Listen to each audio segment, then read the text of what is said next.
semuanya, jumpa lagi di kelas daring dan di video kali ini kita akan membahas tentang ide pokok dan juga bagaimana cara menentukan ide pokok.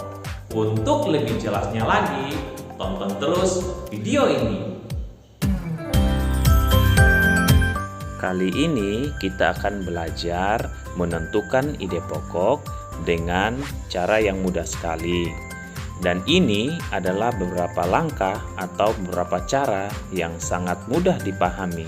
Asalkan kalian mau menonton video ini sampai akhir dan kalian mau fokus mempelajari apa yang dinamakan dengan ide pokok. Selanjutnya, apa sih ide pokok itu? Jadi, ide pokok adalah masalah utama yang dibahas dalam suatu paragraf. Cara sederhana untuk menentukan ide pokok bisa dengan mengajukan pertanyaan. Paragraf tersebut membahas tentang apa? Jadi, ketika kita mencari ide pokok dalam suatu bacaan, bacaan itu membahas tentang apa? Nah, itu yang dinamakan ide pokok. Perlu diketahui, ada nama lain dari ide pokok, antara lain pokok pikiran, pikiran pokok, gagasan utama, gagasan pokok, dan pikiran utama. Semuanya itu sama juga dengan ide pokok. Sebelum membahas cara menentukan ide pokok, berikut ini adalah langkah-langkah umum yang biasa digunakan untuk menentukan ide pokok, yaitu yang pertama, bacalah seluruh paragraf dengan cermat.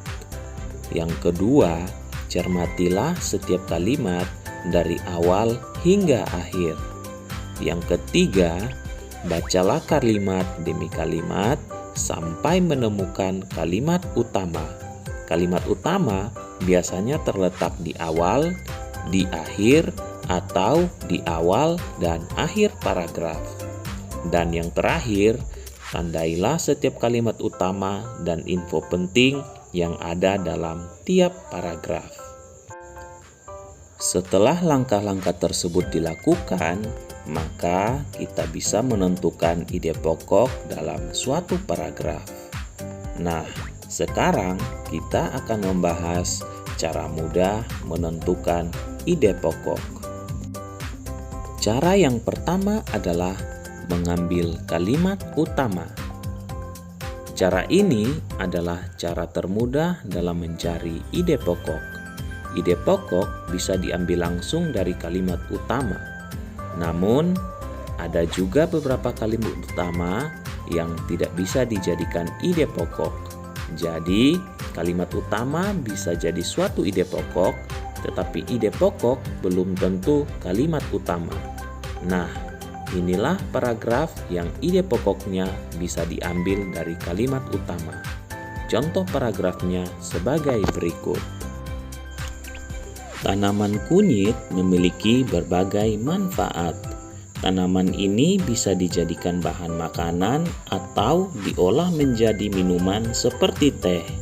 Tanaman ini juga bisa dijadikan obat karena mengandung berbagai macam zat dan vitamin yang baik bagi tubuh, mulai dari anti peradangan hingga mencegah kanker.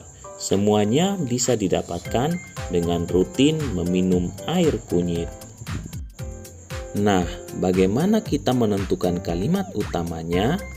Sudah jelas bahwa kalimat utama paragraf di atas adalah kalimat pertama, yakni tanaman kunyit memiliki berbagai manfaat. Hal ini didapat karena seluruh paragraf tersebut menjelaskan tentang tanaman kunyit. Kalimat utama sama dengan ide pokok, sehingga ide pokoknya adalah tanaman kunyit memiliki berbagai manfaat. Cara yang kedua adalah mengurangi kata-kata dalam kalimat utama yang tidak perlu. Dengan cara ini, kita tinggal mencari kalimat utama, kemudian mengurangi kata-kata yang tidak perlu sehingga menjadi lebih ringkas. Sebab terkadang kalimat utama itu terlalu panjang sehingga kita kurang-kurangi dan dijadikan ide pokok. Contohnya, kita masih menggunakan paragraf yang sama. Dari paragraf di atas, kalimat utamanya adalah tanaman kunyit memiliki berbagai manfaat. Untuk menentukan ide pokok, kita tinggal menghilangkan salah satu atau dua kata dari kalimat utamanya. Di sini, kalimat utama yang dihilangkan adalah tanaman.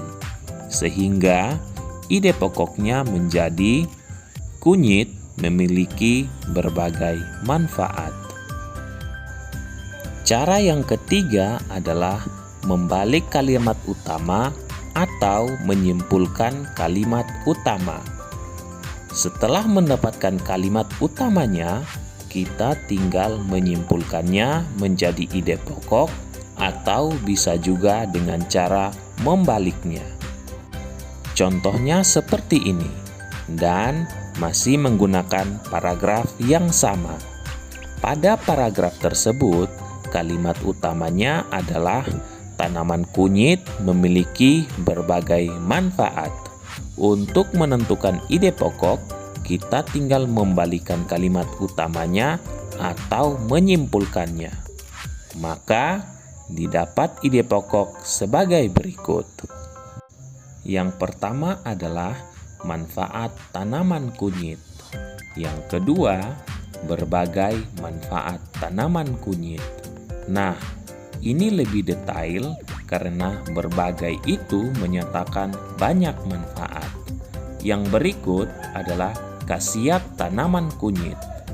Dan yang terakhir adalah kegunaan tanaman kunyit.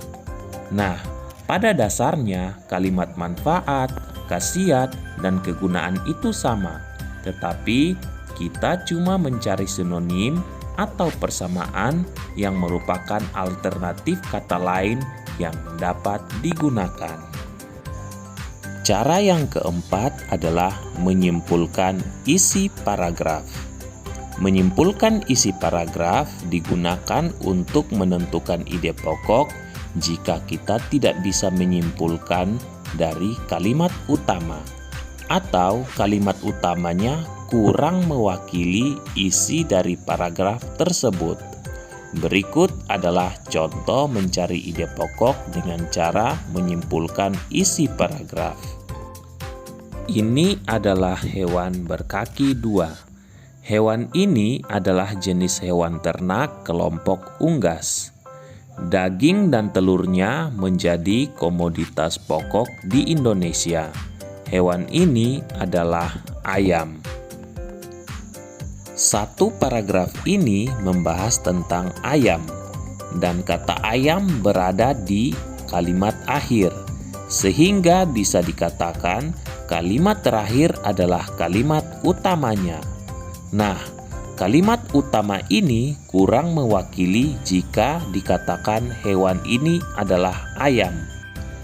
Oleh karena itu, kita bisa menyimpulkan satu paragraf ini yang membahas tentang ayam menjadi ide pokok, sehingga ide pokoknya adalah ciri-ciri ayam atau bisa dikatakan deskripsi tentang ayam. Baik, sampai di sini pembelajaran kita hari ini. Terima kasih telah menonton video ini. Tetap semangat dan Tuhan berkati.